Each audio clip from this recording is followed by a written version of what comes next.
Let's create our first sampled instrument. I have chosen a patch here in Serum that we're going to be using to create a sampled instrument. Sounds like this.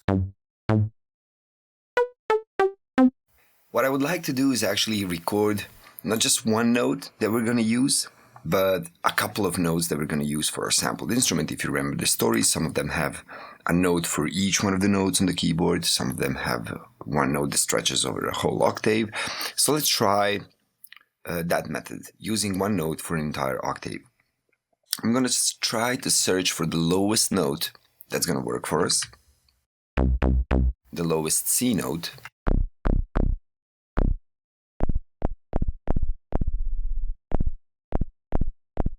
Okay, let's even start with that one. Why not? So I'm going to write a nice long MIDI clip right here.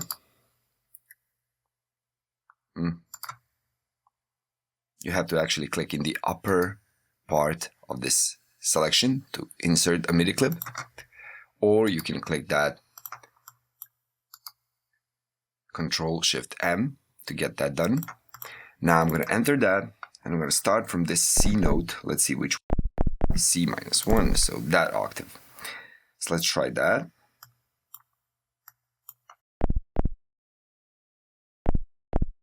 So a short one, short note, just like that. Okay, so next octave is going to be 0, and I'm going to do that for each one. I can even make them closer. I'm going to do that for each one of the C notes for each next octave. So C1, C2, C3, 4,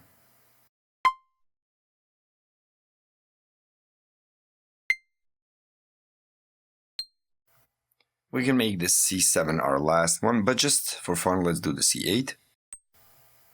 Okay, now we have that written right here in this piece of the MIDI clip, so we don't really need that so long. Now, to make this into an audio file, I could just record that onto a new track by using the resampling method. So choosing the external that, using resampling, and just playing that and recording.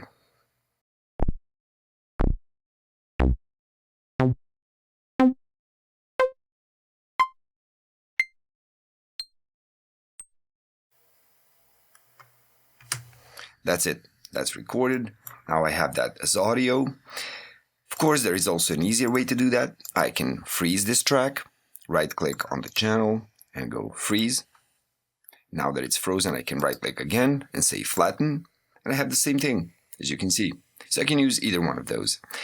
Now, now that I have that, I can just delete this channel, or I can go back. Maybe we'll want to make some changes. So I'll just turn that off. I have this piece of audio. I can unwarp it, so I don't want any changes done to it in a sense of time stretching. And I can use these samples and cut them up into smaller pieces. So I want these to be separate, like that, just like that. So I'm creating cuts in these by clicking Control-E. That's it. We don't need this part. So I have each one of these as a separate sample, and I'm going to use a sampler on a new track, just like this, where I can actually drop samples. I can drop them in here. I can drop them in the zones area. So I'll drop the first one, which is C-1, as you remember. And I'm going to set that one up to play up to C0. That's it. Or I can do that half and half. So I can play that up to, let's say, an F note and all the way down to C-2. And I will set the root key of that sample to be C-1, because that's what the note is of that sample. So by doing this, I'm telling the sampler, hey sampler, this note is actually C-1, so treat it like that. So if I play any other note, you need to know that C-1 needs to be transposed to that other note. But if I play C-1, it is actually that note. Okay, now I'm going to repeat this process for each one of these notes. So as I've said, We just drop them in here and we choose which notes of all of these they're going to play. So let's say this one is going to play from that F to this F, from F sharp to another F. So just like that, spreading from this central C0 that we recorded at onto a portion of the lower ones and portion of the higher ones. I think that's optimal instead of stretching this C0 note all the way up to this C1. So that would be stretching this note almost an octave up. That would be too much, I think. This way, it's half an octave up and half an octave down from its central pitch. So we need to tell the sampler which note is this one. So that's a C0 note. We need to choose it right here. That's a C0. And we continue on like that to create the rest of them. So let's say like that, up to an F, that's what we decided. We tell him that this is the C1, and we just go on like that. So enter the new one, creating a sampled instrument. So this note is actually a C2. Okay. Now the next one, just gonna do the same thing. It's a C3, and we stretch it out half an octave up, half an octave down. And we tell it it's a C3, it's already that. So that's the default setting, always, once we enter a new note. Let's go on to the next one. This is our C4. We're going to stretch it all the way up to F. And we're going to tell the sampler that's a C4. Thank you. Next one. Okay, that's a C5.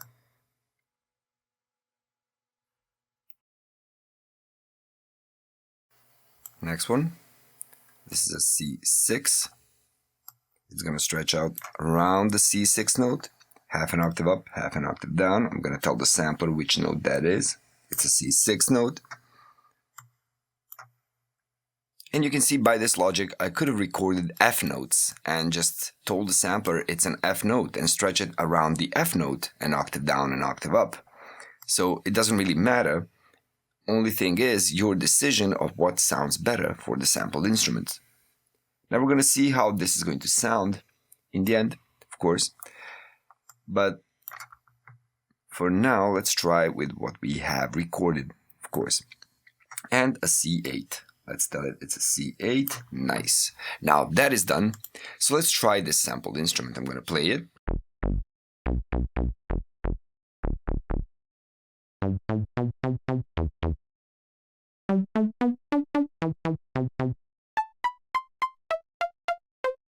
So you see, it really sounds natural and nice. Now, the way to compare that is, let's say we write a melody like this. I'm going to get this channel closer to this original MIDI where the synth is, which we used. I'm going to try to write a melody that has more octaves in it. And this is maybe too fast, so I'm going to lower the grid lines. So let's see.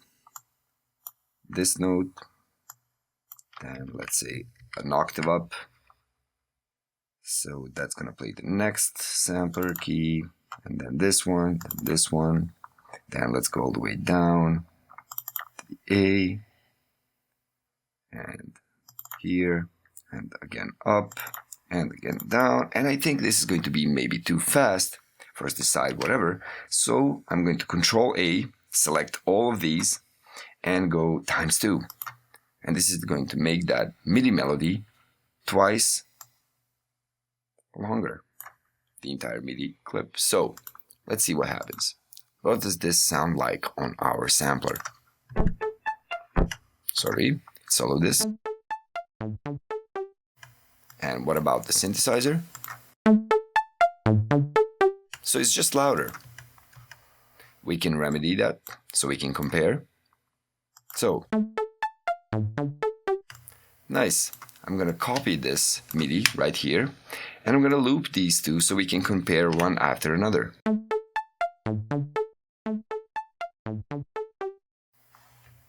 Nice.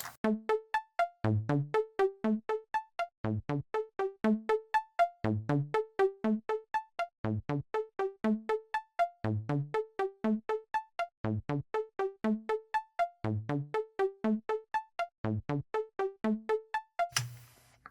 you go, I created a sampled instrument that sounds almost exactly the same like the synthesizer by using just one note per octave, just like this.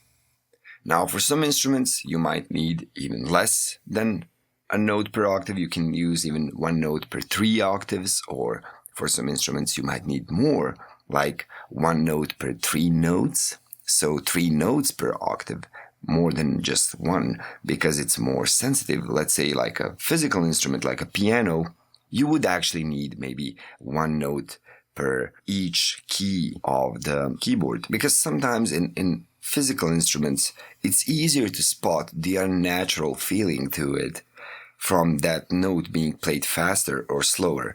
In a synthesized instrument, it's less easy to spot that because it is synthesized. You don't expect nothing of it.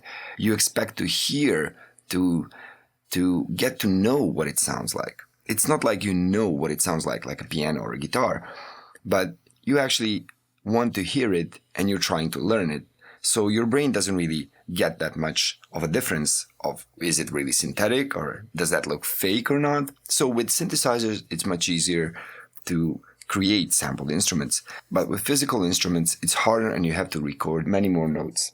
Now let's try this differently. Let's try to do this in the firstly imagined pattern like this, where a note covers the entire octave up from it.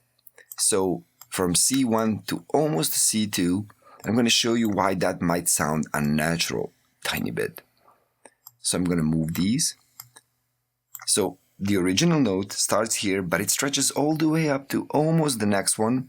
And I think that on those higher notes, it's going to sound more unnatural if we just do this. So we are stretching each note and playing it almost twice as fast, just like that. Let's move this and move that one too. Yep. So let's try this method. I'm going to show you what each one of these sounds on a note B. And that's the highest note before we get to our new sample. We don't need to touch any of these root keys because still each one of these notes is defined well. It says that this one is C2 as it is. The root note of this actual sample is C2, so we don't need to touch that. We just changed the range of where that note is transposed to satisfy us clicking the keyboard and trying to get a sound out of it. So this note C0 is going to be stretched all the way up to B0. Let's try to get that one actually. Okay, next.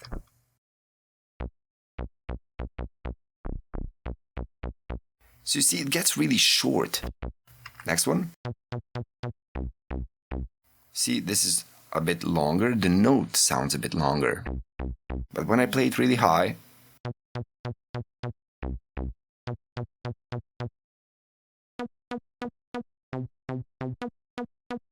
it gets really short. So in this kind of a sense, it is synthesized and you don't really see that much difference because it is synthetic.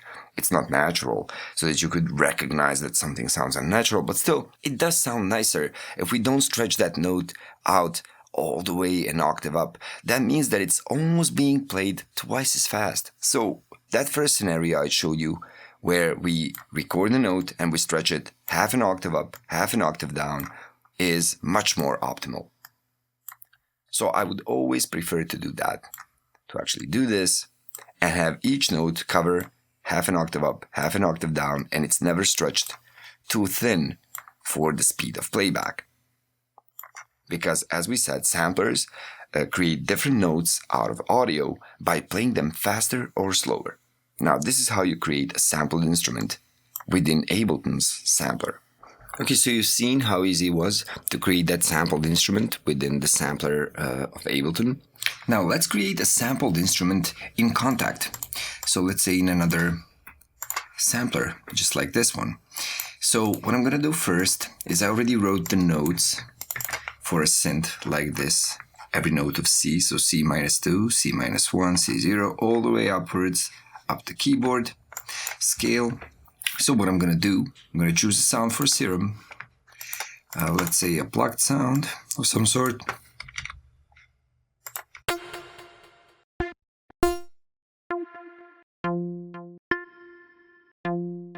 Okay, I like this one. I'm just gonna turn off the delay. So what I want is this.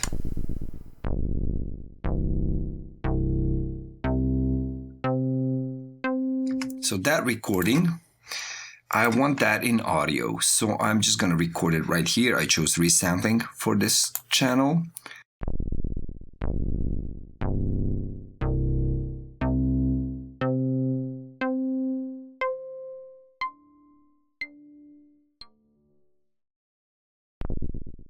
Okay, I think that's good. Now this sample that I just made with all those notes, I want that in Kontakt. So I'm going to drag and drop that sample to Kontakt like this. It's actually going to import that sample. It should import that sample like this. Sometimes Ableton doesn't want to do that, so I have to consolidate it again and use the older sample. So now it probably will. Yep, nice. So now that I have it inside, and that was just the problem with Ableton, any sample that's still in your editor right here does not want to import. I'm not really sure why. Sometimes it's locked, sometimes it's not. I'm getting really diversified results on that. The easiest solution is to just consolidate it once again, and then out of the actual browser right here in Kontakt, find the sample you want, drag it in. Now that we have that entire sample in there, you see if we play it,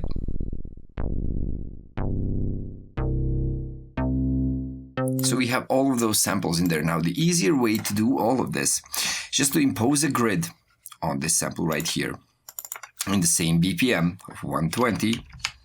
Yep. And I'm gonna make the grid less dense, just like that.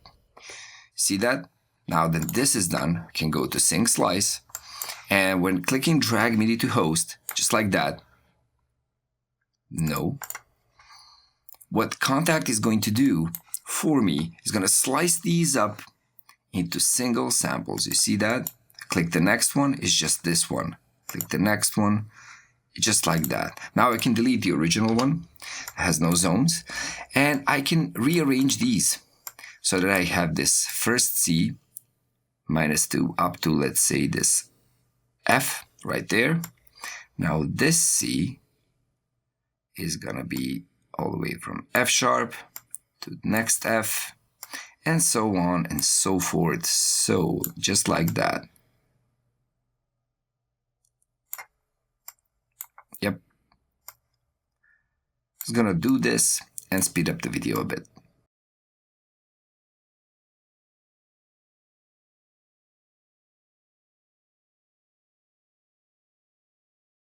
Done. Now I can play this instrument just like I would play the actual synthesizer. So let's try this. Let's play a crazy melody. I'm gonna drag this Kontakt right here underneath the synth, and I'm gonna make a crazy enough melody to check if these two can be compared. So let's try it like this.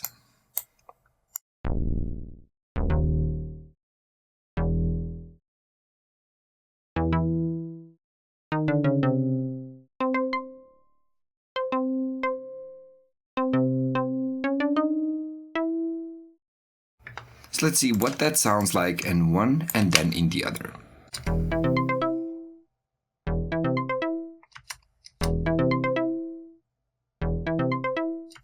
So you can see that both of these, the synthesizer and the new sampled instrument we made from that sound identical. So voila, we made it. Okay, another example we could have is not dividing all of these notes per octave, but let's say we record one note that's going to be stretching along all of the notes on the keyboard. And we could do that with a sustained note from a synthesizer. So I'm going to use this synth again, and I'm going to initialize it. just use this sawtooth, and let's say I wanted to do something with velocity control. So I'm going to engage this filter. I'm going to say, let's say like this. We have this sound.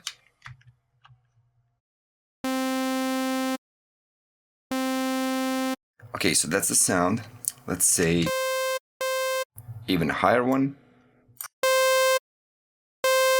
So we want to use that one sound for the entire keyboard, but we want some changes due to the velocity that will be taken in by the sampler. So if we, let's say, play a lower velocity note, I would like it to sound like this. Closed, and a lower velocity even still. So I want the velocity to have this kind of change to the sound. Now, I can't do this in the sampler, but for the sake of this demonstration, I want to show you how you would do that with sounds themselves. So how you would map velocity for different velocity sounding notes. So what I'm going to do is delete this MIDI, or keep it still, doesn't matter. I'm going to make a new MIDI clip. I did that by just marking the area and clicking Ctrl-Shift-M. I can also mark the area, click the upper half of it, the upper part of it, where this orange thing is going to be, and say Insert MIDI clip, just like that, and have one. Okay, I'm actually going to make a longer one than that, so a really long note, like that long, really long, just to be sure that I have enough length of the note. You'll see later why. I'll say Insert MIDI clip, and I'm going to have a note, let's say C4, that's somewhere in the middle, just like that. All through there, nice. Now I can record this note over and over again, but with different, let's say, filter settings. Now let's say we record the highest velocity setting first and then go downwards. So I'm going to need this note. I will still delete this MIDI. I will need this note recorded. So I can make a new audio track by just right-clicking here in the empty space and saying Insert Audio Track. The shortcut is Ctrl-T. Now that I have an audio track, I can make its input to be resampling, and whatever is heard when we press space, that's what's going to be recorded right here. So let's do that. Let's record this note.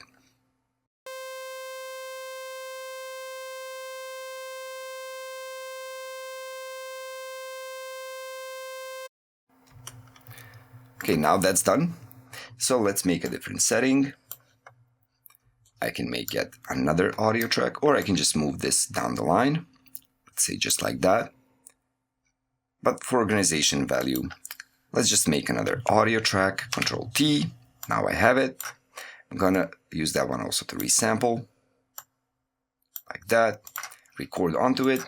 Lower this filter a bit, let's say how much.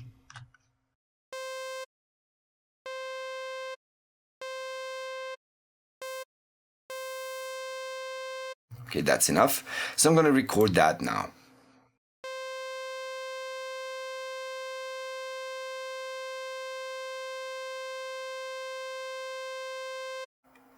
And I'm going to repeat this process for, let's say, a lower velocity value, like that.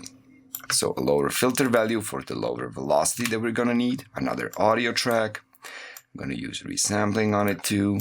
Record the new value. Let's do that.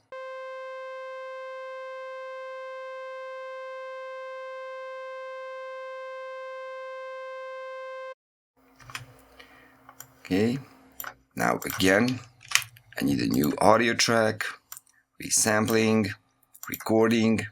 I'm gonna change this yet again, lower the filter, record again.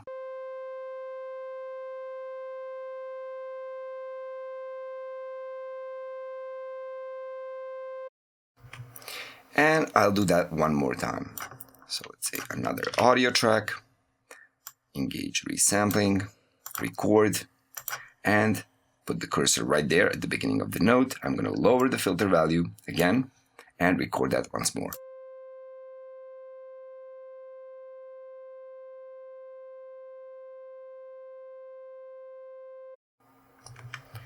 Okay, now that this is done, we can get into making our sampled instrument. So what I will need is a new sampler.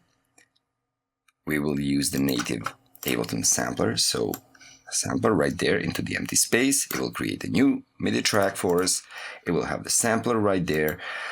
So what we want to do now is take all of this audio that we have right there and just insert that into the sampler. Just like this, all of those. So we have all of these audio files, 1, 2, 3, 4, 5. So 5 of those. The lowest one actually being the highest value of velocity. And let's make that like this, so that we have 1, 2, 3, 4, 5 going downwards. So we know that this is the highest velocity note, this is the lowest one, and so on and so forth. But we want each one of these notes to actually play the entire keyboard field. So we want each one of these notes to stretch over the entire keyboard field.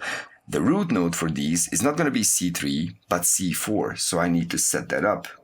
Okay, so C4 for this one, C4 for this one.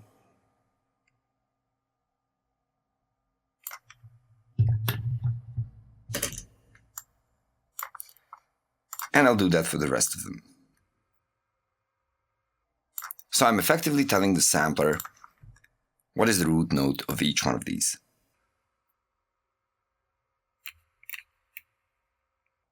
Okay, now the sampler knows that all of these notes are C4 for the middle, where they actually are, what's their actually initial pitch, and it's going to stretch them out for the C -2 up to C8, or actually G8, the highest note that we have. Now, if I played any of these notes on this sampler, let me just close this up so we have this channel there.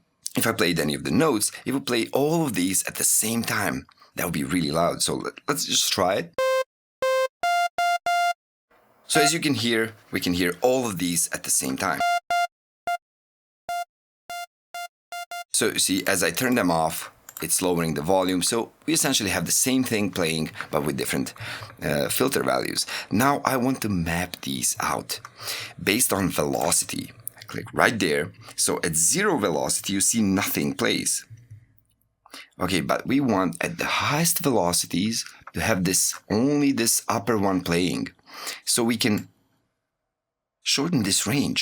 Maybe we can even automatically extend those ranges, but I'm going to do that by hand. So we want these evenly distributed through the velocity range.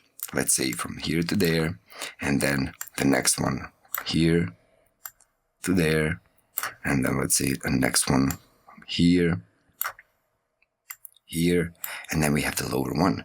So now when we play notes with different velocities, it will play a different one of these samples for each one of those. So now when I'm playing a high velocity note, so let's try an even higher velocity, playing this, lower velocity, this.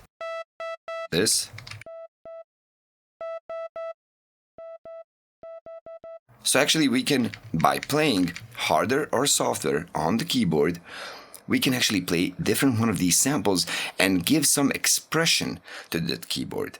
So if you play it softer, it's going to be more closed off with the filter, but if you play it at higher velocity, it's going to be more open. Now let's try that by using MIDI and writing some notes just to see what that's going to sound like. I'm going to create a new MIDI clip, right-clicking right there, saying Insert MIDI clip. I can use the Control-Shift-M shortcut, and on a Mac, it's going to be Command-Shift-M. I have a new MIDI clip. I'm going to loop that one, get into the notes, and I'm just going to play the same note all the time, just like this, but I will change the velocities of it. So I'm going to do this, Control-D. I'm going to double this note, just so I have the same note playing all the time. And now I'm going to change the velocities. So the highest one, then this one, then a lower one even, and a lower one even than that. And then again, somewhere in the middle, somewhere here, and you will see the differences in these notes. Let's hear that.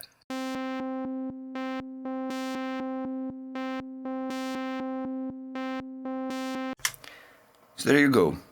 We can tell the sampler to use different samples of this note for each one of the velocities played. And of course, since the note is really long, if we speed it up to play any higher notes, we're going to have a note long enough to actually play any higher note that we want. So let's put all of these all the way up into, let's say, C6.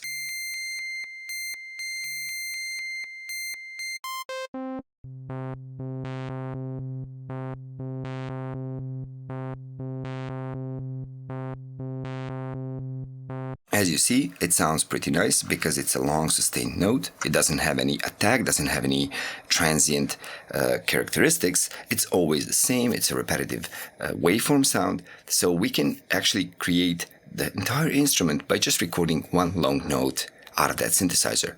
So that's another way you can do it, and you can also, of course, introduce some interesting variations to the expressiveness of playing on the keyboard by recording notes with different characteristics and mapping that out just like this onto different velocity values for those samples. Have fun making your own instruments.